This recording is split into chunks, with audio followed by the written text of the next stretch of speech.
Hello everyone. अभी हम लोग पढ़ेंगे कालिका प्रसाद का जीवन परिचय और योगदान के बारे में। कालिका प्रसाद का पूरा नाम कालिका प्रसाद भट्टाचार्य था। उनका जन्म 11 सितंबर 1910 में हुआ था और उनकी मृत्यु 7 मार्च 2017 में हुई थी। एक लोक गायक और शोधकर्ता भी थे। उनका जन्म और पालन पोषण असम के सिलचर में हुआ था। कालिका प्रसाद उन्होंने जादवपुर विश्वविद्यालय में तुलनात्मक साहित्य का अध्ययन किया। उनके संगीत की प्रेरणा उनके चाचा अनंत भट्टाचार्य थे, जो कि कालिका प्रसाद जी के टीचर थे।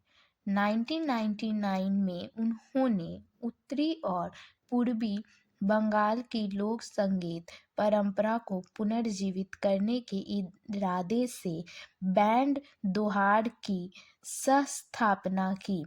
उन्होंने कई फिल्मों में संगीत भी दिया। उनकी आखिरी फिल्म भुवन मांझी 2017 में आई। वह प्रसिद्ध बंगाली संगीत रियलिटी शो जी बांग्ला सा रे गा मा पा से जुड़े थे। उनका आखिरी संगीत कार्यक्रम बाजू ई हाटी कृषि मेला में था। संगीत कैरियर। अब उनके हम लोग संगीत कैरियर के बारे में जानेंगे। उन्होंने अपना संगीत कैरियर कैसे शुरू किया था। भट्टाचार्य ने हिंदी और बंगाली फिल्म में कुछ पार्श्व गीत गाए। हिंदी फिल्म में उनके गीतों में अशोक विश्वनाथन द्वारा निर्देशित गुमशुदा शामिल है। वह वर्ष 2007 में उन्होंने सुमन मुखोपाध्याय द्वारा निर्देशित बंगाली फिल्म चतुरंगा के लिए गायन किया। वर्ष 2008 में उन्होंने बंगाली फिल्म मोनेर मानुष स्वर्ण मयूर पुरस्कार विजेता के लिए गायन किया, जो गौतम घोष द्वारा निर्देशित भारत बांग्लादेश संयुक्त परियोजना है। यह फकीर लालन शाह के जीवन और दर्शन पर सुनील गंगोपाध्याय के उपन्यास और आधारित एक फीचर फिल्म है। बंगाली फिल्म जातीश्वर एक राष्ट्रीय पुरस्कार रजत कमल विजेता थी, जिसका निर्देशन श्री जीत मुखर्जी ने किया था, जिसमें कालिका प्रसाद भट्टाचार्य ने वर्ष 2014 में गायन किया था। इसके अलावा कालिका प्रसाद भट्टाचार्य जी ने ढाका में उस कार्यक्रम के दौरान डॉक्टर हजारिका पर एक सेमिनार में महत्वपूर्ण व्यक्तित्व थे। कई लोकप्रिय बंगाली और हिंदी फिल्मों में पार्श्व गायन के अलावा उन्होंने सोवन तरफदार द्वारा निर्देशित सेल्फी, फखरुल अरफीन बांग्लादेश द्वारा निर्देशित भुवन मांझी निर्देशित विश्वरंजन जैसी फिल्मों में संगीत निर्देशन दिया है। कौशिक गांगुली द्वारा पावेल द्वारा निर्देशित रोशोगुल्ला और आशीष रॉय द्वारा निर्देशित सितारा।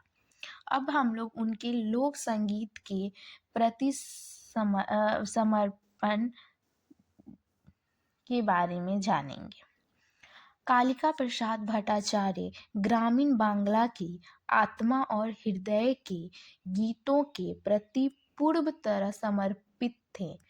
यह उनके सबसे हालिया व्यवस्था से भी स्पष्ट होता है। सहज पर्व के संस्थापक आयोजकों में से एक के रूप में एक वार्षिक मूल संगीत समारोह जो भारत में अपनी तरह एक अनूठा उत्सव है, जो बंगाल पर जानबूझकर ध्यान केंद्रित करते हुए दक्षिण एशिया में कला और शिल्प के लोक रूपों की विविधता का जन्म मानने की कोशिश करता है। इसके माध्यम से पारंपरिक कलाओं के प्रसार के लिए कालिका प्रसाद भट्टाचार्य जी की प्रतिबद्धता स्पष्ट है और एक बार फिर मिट्टी की खोई हुई धुनों के विकास और पुनः खोज के लिए उनकी प्रतिज्ञा की पुष्टि करता है। कालिका प्रसाद भट्टाचार्य जी को टैगोरियन विद्वान के रूप में भी सुरक्षित रूप से श्रेय दिया जा सकता है।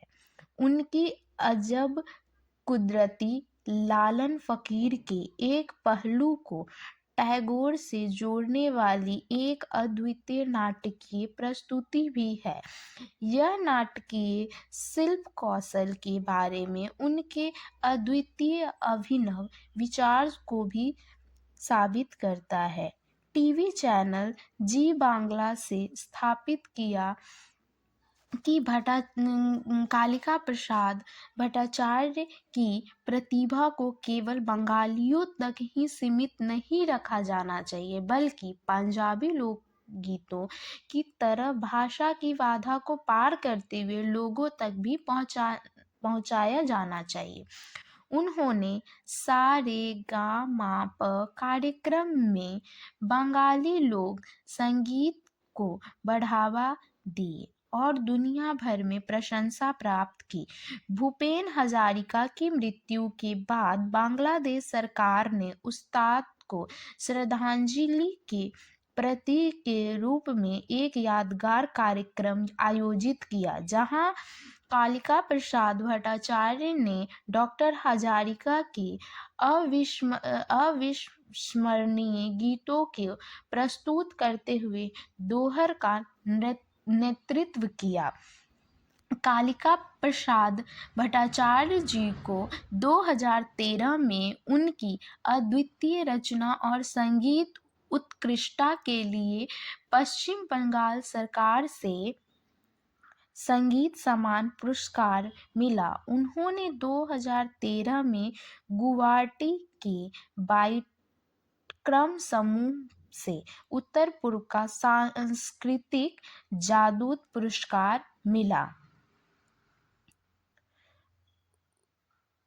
उसके बाद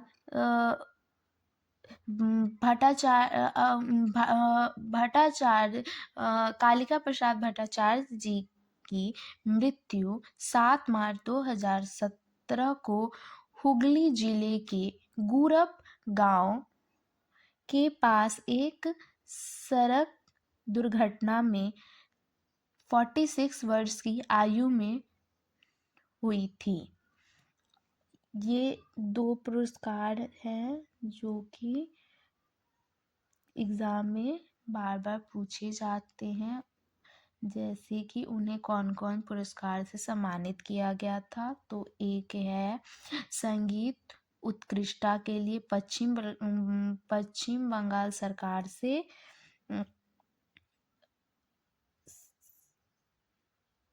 पुरस्कार मिला था। 1 मिनट।